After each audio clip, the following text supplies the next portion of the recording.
Welcome to the Streets and People podcast, where we explore having more transport options that are less hassle to use. Hosted by Get Around Caboolture, we bring you 3 types of episodes. People and Projects share stories of change. Not Everyone Drives gives voice to non-drivers. Road Rules 360 unpacks road rules for people outside a car.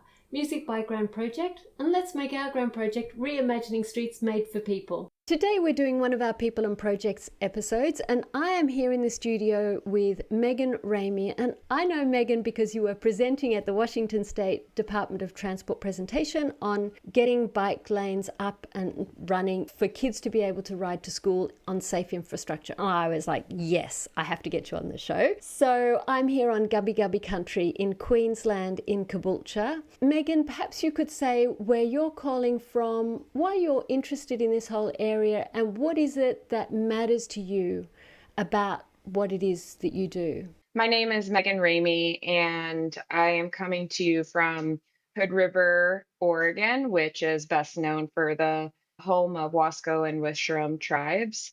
And it's in the Columbia Gorge, right on the Cascade Mountain Range between Mount Hood and Mount Adams. And the reason why I have a dream job is because I started out as just a mom who advocated for her child to be able to walk and bike to school. And in the course of bugging my principal so much, he humored me and asked me to organize a bike parade. So now essentially that first bike train that I organized gave me a job that I now get to do professionally for all of the kids in the community. And I guess what is it that matters to you about that? Is it that you want every kid to be able to ride? Tell me what it is that matters to you. Yeah, I think no matter what the child's ability level, whether they are in a wheelchair, whether they prefer skateboarding, roller skating, biking, walking, to me, what matters is that they have the freedom and the choice to do that, to make that type of play for themselves. And it's not dependent on their parents to help them do that. I call it autonomous kids. Like it's what I grew up doing as an 80s kid. And to me, I think that's the fundamental reason why I'm so passionate about it is independence, freedom.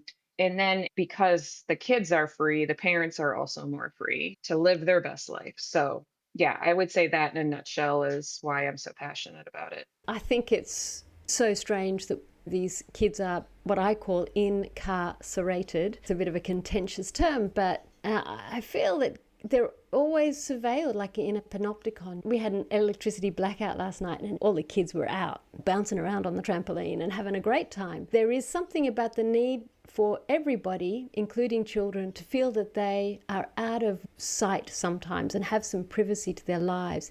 Is that the sort of thing that you're interested in expanding? And how did you get bike paths up? Because it's really hard to get safe, protected bike lanes. How did you get that across the line? Because you just referenced a blackout last night in your area. There was an article recently in The Atlantic that was co-written by Jonathan Haidt, of the author of The Anxious Generation, and Lenore Skenazy of Free Range Children. And they did a study on kids to ask them, what would get you off your device? And they gave them a bunch of choices. And by far, the most popular choice was free range to play in their neighborhood. And so we know that the kids want this. They don't want to be on their device. They don't want to be helicopter parented. They just want to be free to play. That is fundamentally the vision, is to see the free range kids.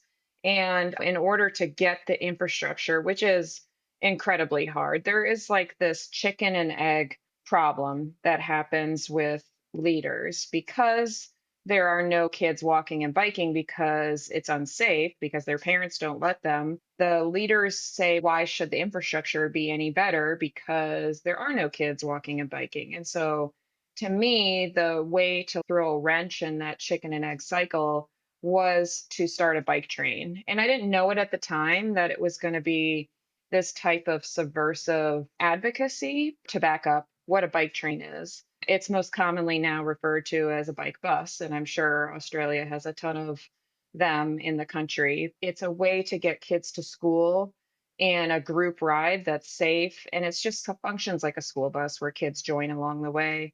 And by the end, you have this massive, joyful blob biking to school together. And it's impossible for people driving or any adults who see this to essentially ignore the joy and think to themselves, oh, I definitely want to see more of that. Then how is that possible? Because essentially the bike bus wouldn't be needed if the infrastructure was safe and the kids could do it independently. The short answer is yes, bike train was the founding of the grassroots change movement.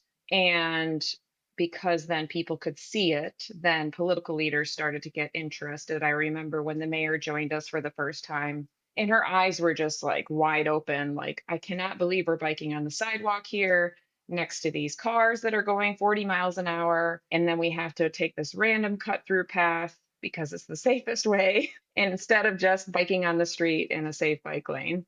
So that was a real eye opener for her. And then I won $20,000. And from there, it just snowballed. Then we could have a more formal program that I could organize. Then we won a Safe Routes to School planning grant.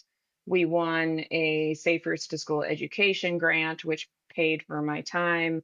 And a little while later, we had raised $10 million for infrastructure and programming. And we have a very powerful story to tell because we're a low income community. We have a high Latino percentage, like 45% of our students are Latino identifying. And it's just such a compelling story of a vulnerable community that is so hungry for change. That's the short answer when it comes to rubber meeting the road of how you actually get the bike lane in. That's a whole nother answer. And let's go to that answer. There's so much desire to get bike lanes in, but there's so much backlash about how can you take this away from cars. Tell me how you managed to get it across the line. First off, yes, one of my secrets of success is getting kids in the street, whether that was using the bike train, bike bus. I use PE class during the day to take field trips so the kids actually get to bike in the street. And then I run an after school club that I'm actually about to do this afternoon. We're going to go on a bike ride to the high school, and it's like fifth to eighth graders. So that's my first secret of success. And the second is cheap and fast. So not waiting for $1 million to come around, because in a town like we have that's 9,000 people for our town, and then I would say countywide is like 30,000, we don't have the financial resources to make those infrastructure investments. And I don't want that to be a barrier on why we don't do anything. And in fact, I would rather do it cheap and fast and test the infrastructure versus spending a ton of money with a design that doesn't actually work for the students because nobody ever asked them what they wanted and usually never do. And so cheap, quick build helps test the infrastructure for the students' needs.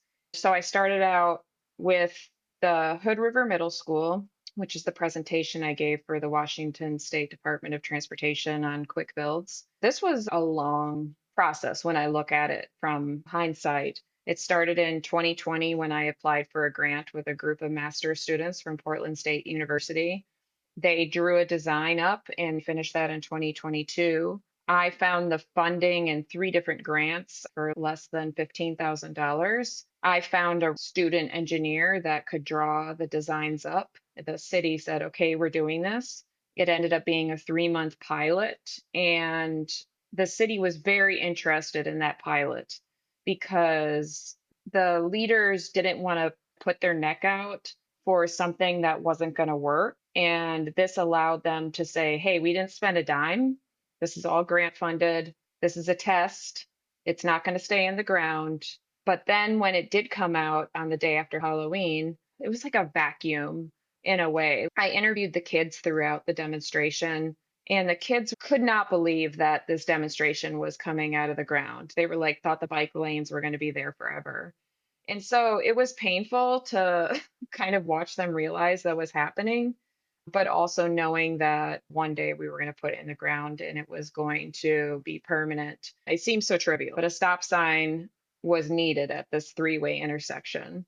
Whereas before it was like two of the streets were stop controlled and one of them wasn't. And you can imagine the expectations that set for kids crossing the road. Like they were supposed to look both ways before crossing, before having the right of way to cross. One of the bikeways went in a year later, right before school started. And then a second part of the bikeway went in this school year. That's when the bike lash started. Even though it is so painful as an advocate, as a mom, I sometimes can't bring my head around it because I can't understand why any principal of a school would ever oppose a bike lane. That just blows my brain up in terms of what you and I were just talking about with mobile devices, addiction, anxiety of kids, bullying, no access to outdoor recreation, student attention in class, the community aspects of walking and biking. All these reasons are why somebody should support a bike lane or just being able to walk to school. You have all of these things to support a claim. Then you have bike lash. You have to take a step back and realize that it's actually a healthy process to go through and it means you're doing something right. If there was no bike lash, then maybe you aren't pushing enough or the vision isn't strong enough. I'm reading Life After Cars right now, which is written by awesome friends of mine, Doug Gordon, Sarah Goodyear, and Aaron Naparsek. I highly recommend reading it because there's a whole chapter about childhood. But they say bike lash is a healthy outcome of you doing good work. Mark Brommelstrat, who we've had on the show, one of his students called it the hill of hysteria. That sounds a bit contemptuous, but it is a bit like that. You just have to get through the hill of hysteria. And once everybody's gotten used to the idea, then actually people like it. And some people are always going to be grumpy because some people just like to be grumpy. That's the truth. Some people like to be unhappy. It's just the way that they move through the world. They're always going to be unhappy. So I thought that was an interesting idea. What did you have to change in terms of the bike path and how the infrastructure was designed? Did you change streets? Did you go a different direction? Anything like that? And the other thing that I've noticed is that people don't watch street signs. A friend was coming to visit me at my apartment in another city, and there'd just been this massive redesign of a major street. So it's called Parramatta Road in Sydney. Huge infrastructure change. And he was trying to remember how he got there last time, which had been a few years earlier. And so he was going, how did I get there? And so he did it completely by memory. So he went the wrong way, miles and miles away, because he actually didn't read the signs. And I've seen people go through stop signs, red traffic filters, because they expect it to be not there. Have you had any near collisions with people not seeing the stop sign? No, not at all. It's amazing. We did a pre and a post survey before the demonstration and after, asking everybody to self-identify as a person who drives, walks, bikes. And overwhelmingly, the people who drove were almost more excited about the stop sign than people who walk. Because when you're driving into the three-way stop that is there now, had a new person come onto that, they would be sitting there waiting and thinking that cars were just blowing the stop sign because it looks like it functions as a three-way stop. But it was so confusing to people who drive, say, why are people not stopping? Why are they just going through and they're not waiting their turn? And so the three-way stop actually increases a lot of predictability by all people, whether they walk, bike, or drive. I'm sure there were some locals that had to do a double take when they first approached that intersection. It's such a small town that people adapted really fast. You asked about the design of the bikeway and if we changed anything. We did slightly change. It didn't change the streets. Foundationally, we have a Safe Routes to School plan that has 32 identified infrastructure opportunities between two schools in the city. One is an elementary school and one is a middle school, and they are about 8 blocks away from each other. Between the two of them, they have 32 opportunities. And this demonstration was a top 5 opportunity. And so that was an easy thing to always go back to, like Oregon Department of Transportation and the people who worked on planning this document identified this as a top priority. That was a really great reference to have, and it remains like our Bible for the work that we do. So the demonstration wasn't altered from demonstration to permanent. The only thing that was changed was what the community called bumps. They look like armadillos called zebras, and the wonderful company gave me those at cost because they loved the work that I was doing. We had those installed as part of the demonstration because they would raise awareness and be a little bit more visible for a demonstration. The community loved them, but Public Works was like, how are we supposed to snowplow? How are we supposed to clean the streets with our sweeper? Because we lack the economics to just buy like a street sweeper that fits in a bike lane or a snowplow that fits in a bike lane. That's like another one of those chicken and egg problems. We're going to have to, one day when we get more protected infrastructure, we'll end up splurging on those type of capital improvements for our public works. But right now, we just need stuff in the ground. And how do you go with things like extracurricular activities for the kids, getting to sports, getting to scouts, Girl Guides? I don't know what children do these days in terms of their activities, so I'm definitely showing my age there.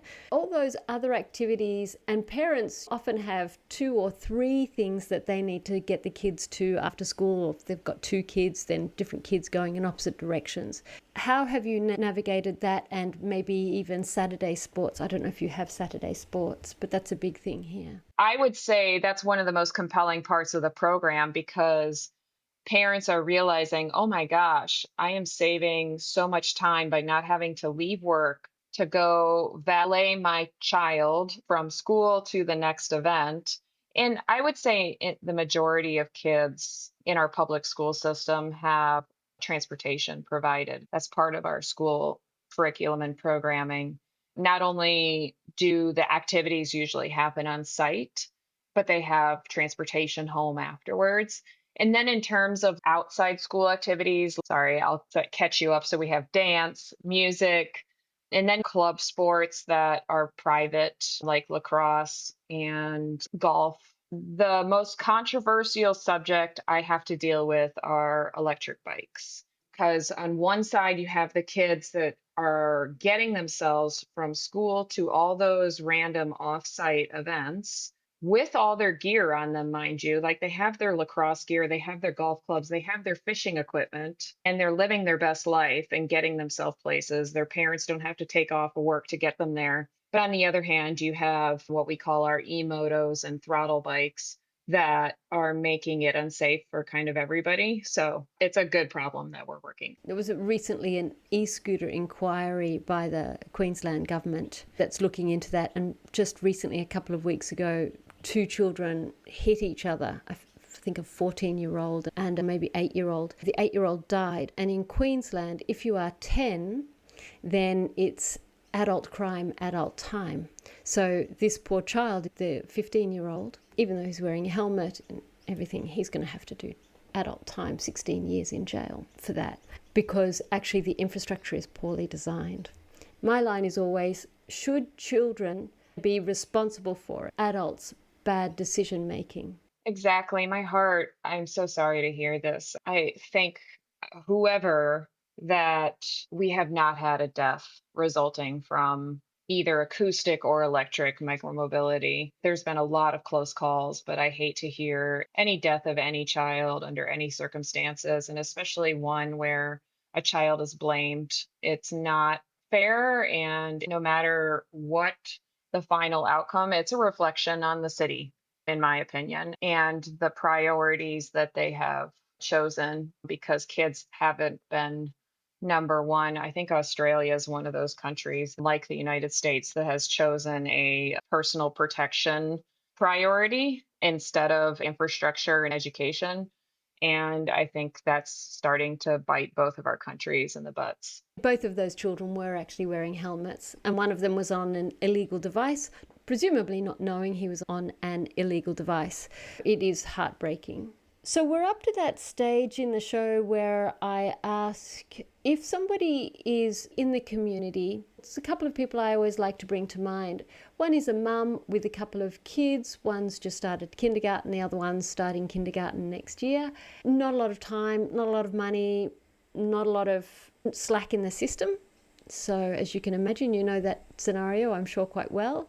And we also have somebody with a disability who's one of our regular listeners, and he's got chronic pain and also very financially constrained in secure housing. What is something that they can do to help shift this? And I'll also ask, if somebody's at the bottom of the food chain at council, not any power but wants to make change, what are some ideas?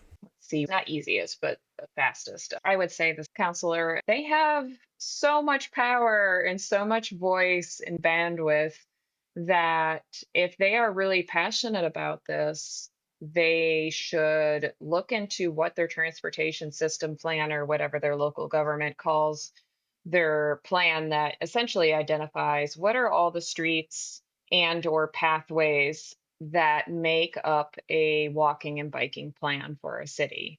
If it looks out of date, then it probably is, and it should be updated. And that counselor should try and find money to do an updated plan dedicated to walking and biking and rolling for our vulnerable communities. And I would say that's a great starting level to do. I'm going to also throw in the school district superintendent should be looking into a Safe Routes to School program. I don't know what Australia calls that initiative, but that's what it's called in America, because that's what I'm doing. And I tackle both education, infrastructure. I get free bikes to kids who need them.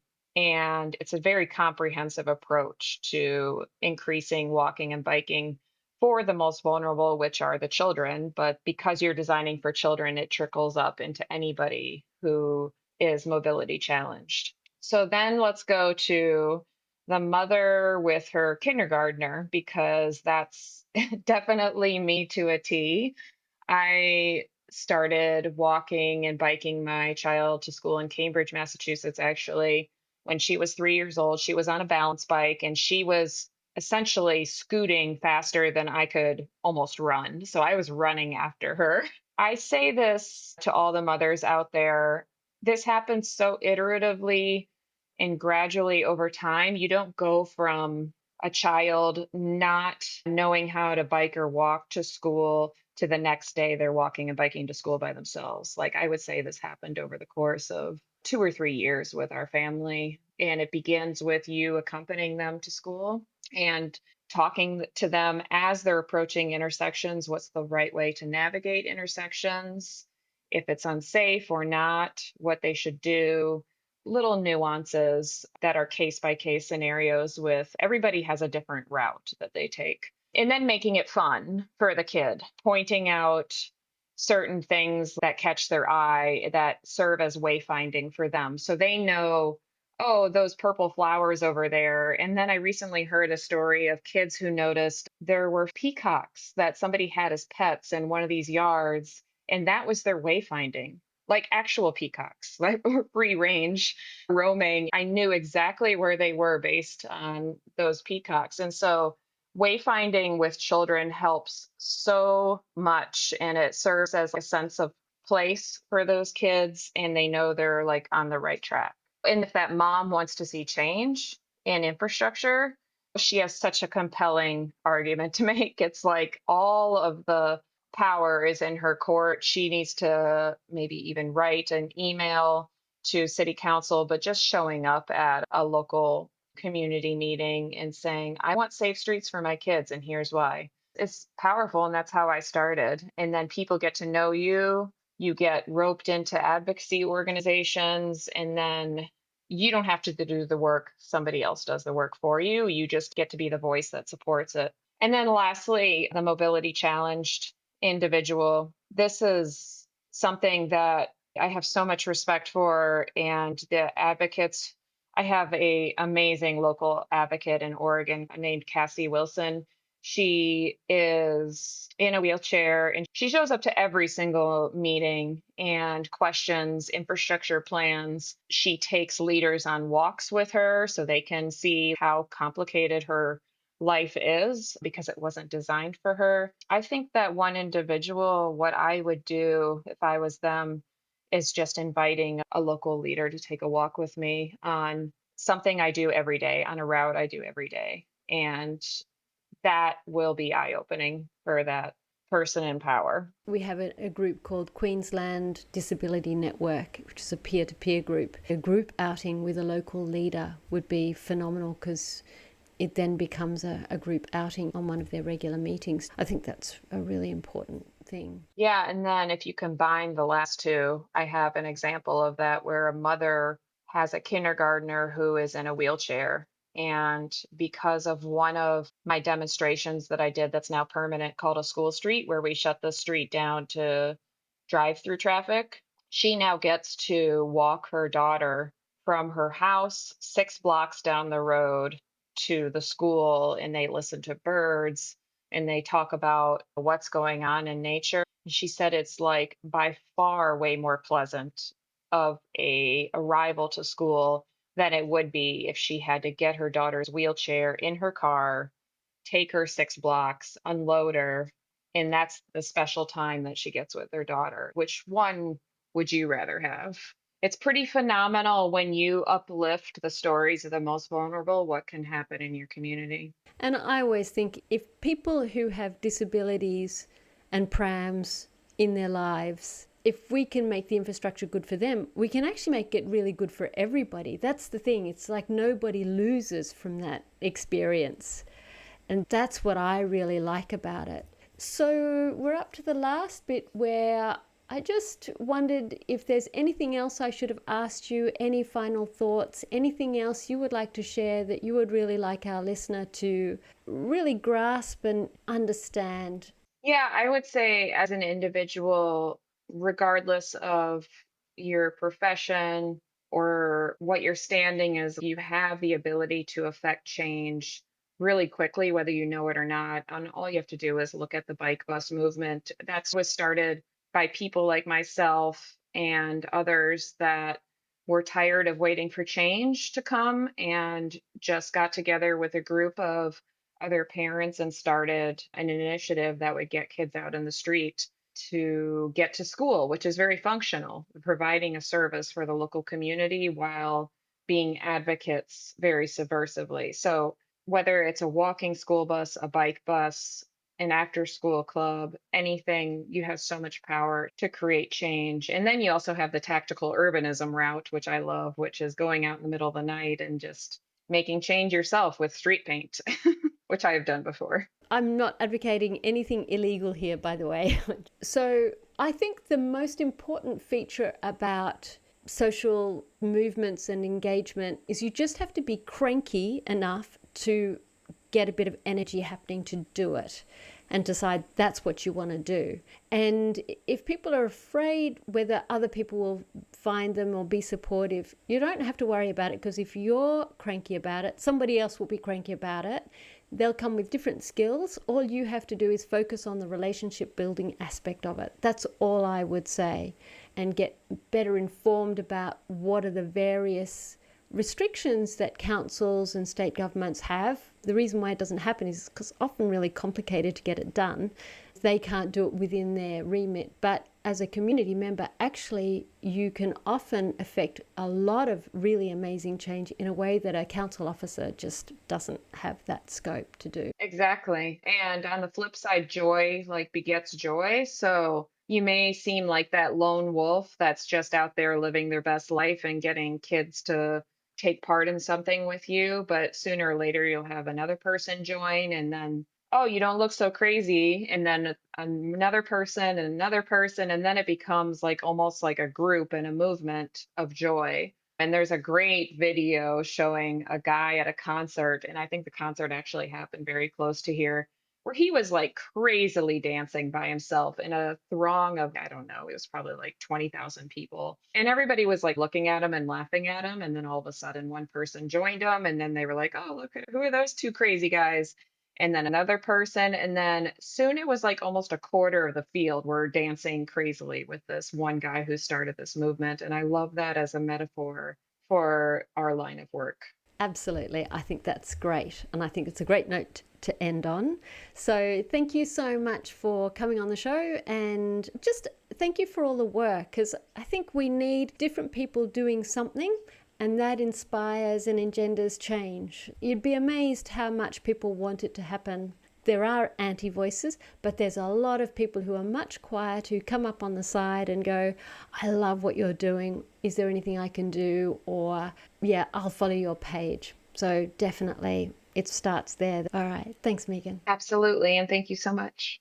Thank you for listening to the Streets and People podcast. If you enjoyed this episode, share it with someone who'd find it helpful. Your small action could make a big difference. We're on all the usual podcasting platforms, so don't miss a single story. To find out what else we do, check out getaroundcaboolture.au. Until next time, remember, there's more than one way to get where you're going. Keep moving, keep listening, and keep imagining streets made for people.